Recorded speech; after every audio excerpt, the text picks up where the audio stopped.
সকালবেলা রান্নাঘরে চলে এসেছি। তো সবাইকে গুড মর্নিং। তো রান্না করবো এখন। চলো আজকে কী কী রান্না করবো তোমাদের সাথে শেয়ার করি। এখানে দেখো আমি বউতা শাক কেটে নিয়েছি, আর বউতা শাক ভাজি করবো হচ্ছে পেঁয়াজ আর কাঁচামরিচ দিয়ে। তো পেঁয়াজ কাঁচামরিচ কেটে রেখেছি, আর আদা হচ্ছে তরকারিতে দিব। এখানে দেখো দেখো বেগুন ভাজি করব, আর হচ্ছে করবো হচ্ছে আলু বেগুন ফুলকপি দিয়ে এই যে মাছের তরকারি করব। আর মাছ এখানে আমি হলুদ আর লবণ দিয়ে মেখে রেখেছি।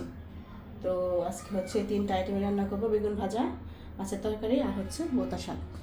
আর এই দেখো পেঁপে কত সুন্দর হয়ে পেকে রয়েছে, পেঁপেটা এখন কাটবো। এটা হচ্ছে আমাদের গাছের পেঁপে, মানে আমার বাবার বাড়ি গেছে, মা দিয়ে দিয়েছে। আর একটা দেখো ওই যে পাকিনি, এখন ওটা কাল পরশু খাওয়া যাবে। তবে এটা পেকেছে, 3টা দিয়েছিল, একটা খেয়েছি, আজকে একটা খাবো, আর পরশু দিন একটা খাওয়া যাবে। তো চলো আজকে এখন রান্না বান্না এই যে গুছালাম, আর এখন গুছিয়ে হচ্ছে আমি কাটাকুটি শেষ, পেঁপেটা কাটবো, তারপর হচ্ছে আমি স্নানে যাবো, স্নান করে এসে পরে রান্না বসাবো।